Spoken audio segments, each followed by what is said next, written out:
bonjour. Bonjour. Les deux questions que vont se poser les lecteurs, c'est pourquoi dictionnaire, puisqu'il y en a déjà eu, et pourquoi surtout buissonnier? Alors pourquoi dictionnaire? Parce que c'est à mes yeux, et à mes yeux de lectrice et mes yeux du monde, ce qui ouvre à la plus grande richesse, la richesse infinie du savoir. Et le dictionnaire, parce qu'il est ouvert, est un lieu de dialogue. Et chaque lecteur peut y piocher, peut y grappiller ce qu'il veut, en se disant toujours ce qui manque et dont il a envie de le combler lui-même. C'est comme un cabinet de curiosité, des collections à la fois particulières et des objets qu'on a grappillés.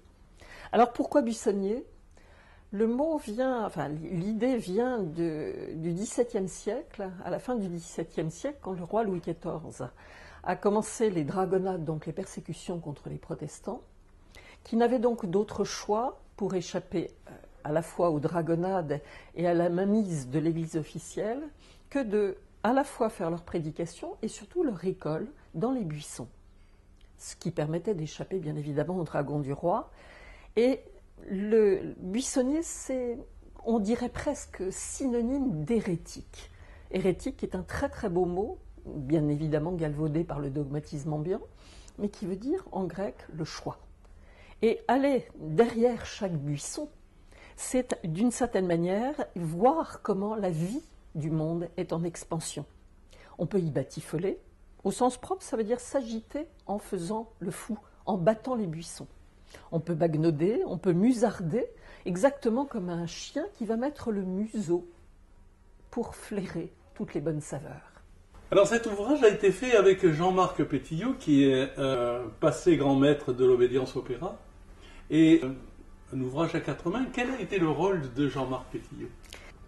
Et ce journal à quatre mains, ça a été une sorte de passion commune pour les mots, sans doute né d'un goût atavique pour les dictionnaires. Alors, pourquoi écrire en dialogue? Parce que écrire en réponse, c'est à la fois une richesse et une richesse en constante expansion.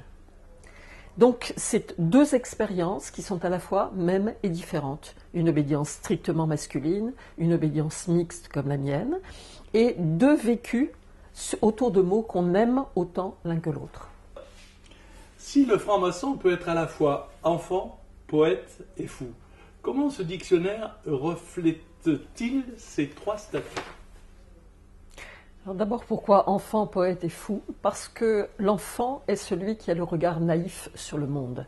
Naïf, nature, c'est la même origine. Et donc, il va regarder ce qu'il a autour de lui sans porter de jugement, de présupposés, de préjugés. Une fois qu'il a accumulé, engrangé positivement ce regard naïf, il va se faire poète. Parce que l'origine du mot poète, c'est la poiesis grecque, c'est-à-dire la création. Et à partir du moment où on est poète, on crée le monde. On crée un univers mental et un univers de joie et de poésie, d'intérêt, de facétie. Et pourquoi fou? Parce qu'une fois qu'on a créé avec la naïveté, il faut toujours avoir ce brin de folie qu'on retrouve dans le pas de compagnon, c'est-à-dire le pas de côté qui permet de remettre en autre perspective et de regarder autrement. Annick, je vous propose de buissonner dans votre dictionnaire et de parcourir quelques mots. Le premier mot, et ça commence bien, ça commence par A, adhésion. Pourquoi adhérer à la franc-maçonnerie? Cette adhésion peut-elle aussi générer une hésitation? Adhérer, c'est l'idée de coller, de se mettre l'un à côté de l'autre et d'une certaine manière de ne plus pouvoir se séparer, ou en tout cas par choix volontaire éventuellement. Adhérer, on adhère à la franc-maçonnerie parce qu'on y a rencontré des gens, j'emploie volontairement ce mot, avec qui on a envie de faire un bout de parcours le plus long possible. Mais hésiter, c'est l'intervention tout à fait nécessaire du doute. Parce que si on adhère les yeux fermés, sans aucune force. Dans le dogme. Exactement. Et il faut surtout avoir tout le temps douter, c'est-à-dire dubiter. c'est-à-dire avoir deux positions. Et à chaque fois se trouver à un carrefour et se demander quelle voie on va choisir. Mais en sachant que globalement, on va mener le parcours avec ceux qu'on a choisis. Allusion, illusion, jeu de mots qui interroge.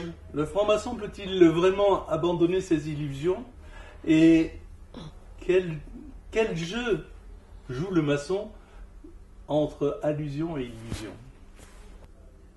Allusion, illusion, tous les deux font partie du même sémantisme, appartiennent au même sémantisme qui est ludus.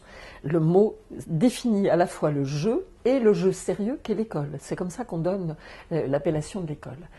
Alors un jeu, oui, parce que à la fois on va y prendre un risque, on va s'y engager, s'y mettre en gage, lié à, non pas le sémantisme, mais la signification avec l'engagement.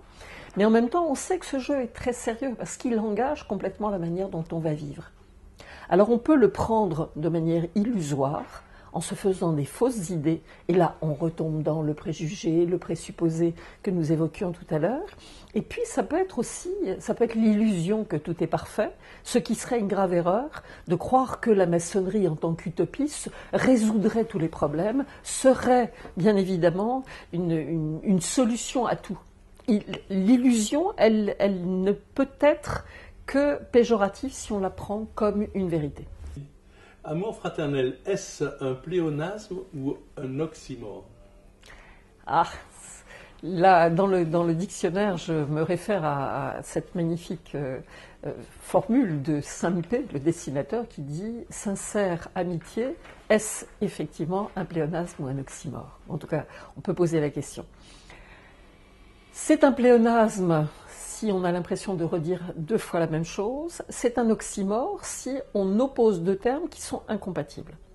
Et ça se réfère à ce mot oxymore qui pour moi est un des plus beaux mots que je connaisse, puisqu'il est formule de oxus en grec qui veut dire acide, qui donne l'oxyde, l'oxydation, et de l'autre côté moron qui veut dire le fou. Et l'oxymore, c'est ce qui pique et qui oblige, avec ce pas de côté que j'exprimais tout à l'heure, qui oblige à prendre conscience que tout n'est pas droit, fixe, déterminé, donc dogmatique. Nous sommes à la lettre C. Corde, cordon, cordonite. Comment le franc-maçon peut-il passer symboliquement de la corde qui étrangle à la corde des lacs d'amour qui libère, jusqu'à, parfois, dériver au cordon qui plastronne plus qu'il ne décore? Il faut savoir que le mot corde vient de corda qui veut dire la tripe, le boyau.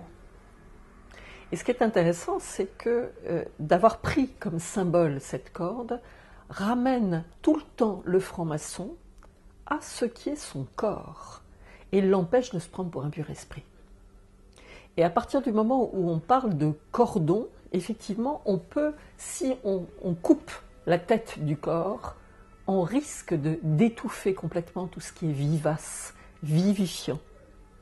Et à partir du moment où la corde devient un cordon qui étouffe, non pas, hélas, l'ego surdimensionné, donc où on aurait la cordonite, mais risque de l'amplifier, là on tombe dans ce qui risque, c'est un risque, hein, et heureusement on n'est pas trop nombreux, je crois, à le faire, ce qui risque d'étouffer la maçonnerie au lieu de la faire vivre. Vous dédiez à Crâne Caverne 4 pages et demie dans votre dictionnaire. Alors, que sort-il de ces creux, Crâne Caverne? Est-ce l'intelligence introspective? Est-ce la folie de la guerre? Athéna qui sort avec son bouclier de la tête du dieu? Le crâne, c'est quand même ce que, dans le cabinet de réflexion, on voit pour la première fois. On est confronté, c'est Alas pour Yorick de Hamlet, on est confronté à la mort. Et la mort, ça peut être un creux complètement. Et d'entrer dans cette symbolique du crâne nous oblige à penser que, non pas nous ne sommes pas vides, nous sommes un vide qui cherche en permanence à se remplir.